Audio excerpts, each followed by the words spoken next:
कहते हैं भगवान शिव जब तक ना बुलाए तब तक हम लोग केदारनाथ नहीं जा सकते हैं, जब तक उनका बुलावा नहीं आता है। और हमें फाइनली बुलावा आ गया था और हम निकल पड़े थे केदारनाथ के लिए। यह एक यात्रा नहीं है, एक एहसास है। हमने यहाँ पे डलवाई है सीएनजी। यहाँ पे 2-4 मिनट का हमने लिया ब्रेक। हम लोग अपनी प्राइवेट कार से ही गए थे क्योंकि ट्रेन में बहुत ज़्यादा दिक्कत हो जाती है, इसलिए हमने सोचा कि मस्ती करते जाएंगे, इसलिए हम अपनी कार से गए। मेरे को बहुत जल्दी थी पहुंचने की क्योंकि मैं चाह रही थी कि मैं रात में वहां पहुंच जाऊं और सुबह अर्ली मॉर्निंग हम लोग यात्रा के लिए निकल जाएं। और मैं यहाँ पे कर रही थी नौटंकियाँ। मैंने गूगल लगा रखे थे और बार बार मैं नौटंकियाँ कर रही थी। हम लोगों ने फिर एंट्री कर ली थी देवभूमि में, और देवभूमि में जैसे एंट्री करी मेरी एक्साइटमेंट और ज़्यादा बढ़ गई थी। मुझे जल्दी से जल्दी पहुंचना था। हम लोग पहुंच गए थे हरिद्वार में, और हरिद्वार में पहुंच के मैंने देखा तो मैंने बोला गाड़ी रोक दो। इन्होंने किसी ने भी गाड़ी नहीं रोकी, बोल रहे थे कि नहीं सीधा चलो, आते टाइम न लगेंगे यहाँ पे। फिर मैंने ज़ोर से आवाज़ लगाई हर हर गंगे, और फिर मैं विंडो से देखती रही यहाँ पे क्या क्या है, किधर किधर से गंगा माँ को डिवाइड किया गया है, किधर किधर से इसको निकाला गया है। और मैं देखती रही बस। फिर आगे चले तो हरियाली हरियाली आ गई थी। हम पहुँच गए थे ऋषिकेश में, और जैसे ही ऋषिकेश में एंटर किया इतनी ज़्यादा गर्मी थी, इतनी ज़्यादा धूप थी। फाइनली हम ऋषिकेश पहुँच गए थे, और ऋषिकेश में हम लोग रुके नहीं थे, बाहर ही हम लोग गए थे ऋषिकेश से।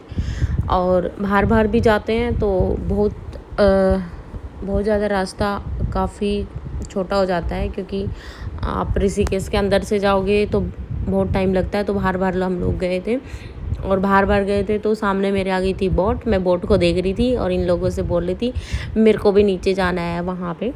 तो ये लोग बोले थे नहीं तेरे को जाना है तो जा सकती है, हम लोग नहीं जाएंगे तेरे साथ। तो फिर मैंने बोला कोई बात नहीं, फिर कभी आऊँगी तो फिर कभी मैं ये ट्राई करूँगी। और आगे गए तो पहाड़ों में लग रही थी आग।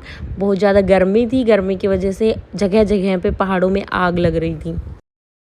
और फिर मुझे एक डायलॉग याद आ गया था, फिर मैं बोल रही थी उस डायलॉग को, दुनिया जाए पहाड़ में, हम लोग आ गए पहाड़ में। हम लोग संगम के पास पहुंचने ही वाले थे, और मैं देख रही थी बार कितनी देर में आएगा संगम, कितनी देर में आएगा संगम। और फाइनली हम संगम के पास पहुंच गए थे। बहुत अच्छा व्यू था यहाँ का, दोनों तरफ पहाड़ थे, बीच में रोड थी, और रोड के साइड से आ रही थी नदी। और व्यू बहुत दिखने में बहुत अच्छा था, लेकिन गर्मी थी थोड़ा सा, इस वजह से बाहर फोटो क्लिक नहीं करवा। हम लोग पहुँच गए थे, और यहाँ पे है सीढ़ियाँ, 100 से 150 सीढ़ियाँ हैं यहाँ पे, जो रोड से नीचे उतर के जाना पड़ता है। और धूप बहुत तेज़ थी और चलना भी मुश्किल था क्योंकि सीढ़ियाँ बहुत ज़्यादा गर्म थी। और यहाँ आगे चल के थी कुछ दुकानें, और दुकानों में हम देख रहे थे कि आगे दुकानें लगी है, इनमें क्या क्या लगा है। और जो मेरी फ्रेंड थी वो भी देख रही थी कि यहाँ पे क्या क्या लगा है, वो अपने लिए कुछ देख रही थी। फिर मैं थोड़ा सा आगे निकल गई थी क्योंकि थोड़ा सा यहाँ पे भीड़ हो रखी थी दुकानों की वजह से। और जैसे धीरे धीरे हम लोग चल रहे थे, फिर इसने बोला, मेरी फ्रेंड ने, कि धूप हो रही है दुपट्टा ले ले। तो फिर मैंने दुपट्टा लिया इसी का, हाफ इसने पहना और हाफ मैंने पहना। और जा रहे थे क्योंकि धूप बहुत ज़्यादा गर्मी थी, धूप की वजह से बार परेशान हो रहे थे धूप। ओ माय गॉड, मैं क्या देखती हूँ, फिर आगे की तरफ नंदी देवता आ रहे हैं सीढ़ियों से। देखो ये लोग भी सीढ़ियाँ उतर सकते हैं और चढ़ सकते हैं। फिर आगे हमने फिर से मार्केट आ गया था, मार्केट में हम लोग देख रहे थे। फिर आगे हमने फिर देखा एक नंदी देवता। जय हो नंदी देवता की जय। आगे मेरे को बहुत अच्छा सुंदर नज़ारा देखने को मिलता है। सामने मेरे भागीरथी नदी दिखाई देती है मुझे, और भागीरथी नदी का जो स्वभाव होता है वो बहुत चंचल होता है, और ये बहुत शोर करती है। और पानी इतना ज़्यादा अच्छा पानी था ना, बहुत ज़्यादा, और इसका बहाव बहुत तेज़ था, बहुत ज़्यादा तेज़ था। आगे चल के मैं आपको अलकनंदा और भागीरथी का संगम दिखाती हूँ। और ये देखो खूबसूरत नज़ारा, भागीरथी और अलकनंदा का संगम। और हम लोग यहाँ पे स्नान किया, स्नान करने के बाद हम लोग आगे चल दिए। और हमको हो रहा था लेट क्योंकि हमें पहुँचना था रात से पहले। दिन के बज गए थे 3, और अब हम ढूंढ रहे थे खाना खाने के लिए। मैं आसपास होटल देख रही थी।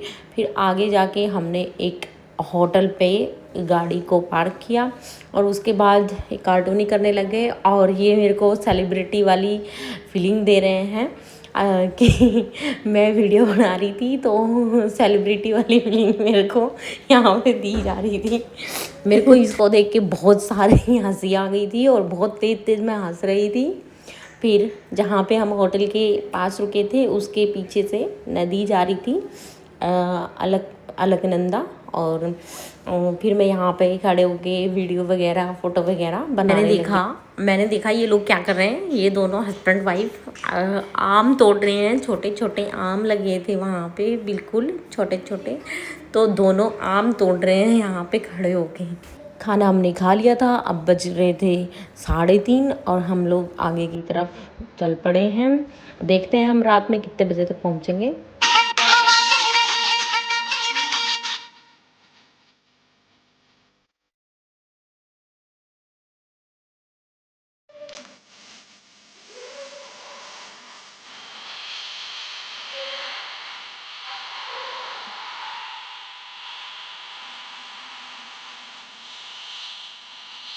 फिर शाम के बज गए थे 6 और फिर हम लोगों ने यहाँ पे इस होटल में स्टे किया ओनली 30 मिनट का। फिर हम लोगों ने यहाँ पे पी गर्मा गर्म चाय और यहाँ पे हो गया था मौसम चेंज क्योंकि यहाँ पे चल रही थी ठंडी हवा और बाहर बहुत अच्छा व्यू था इस होटल के बालकनी साइड में। फिर हम लोग पहुँच गए थे सोनप्रयाग से आगे गाड़ी नहीं जाने देते हैं।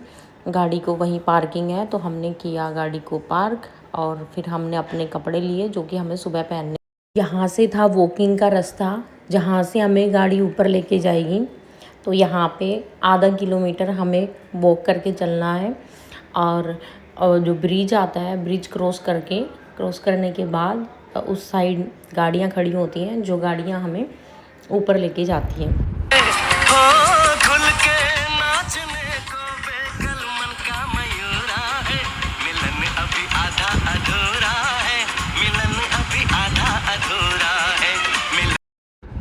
हम फाइनली पहुंच गए थे जहां से गाड़ियां हमें ऊपर लेके जाती हैं गौरी कुंड में।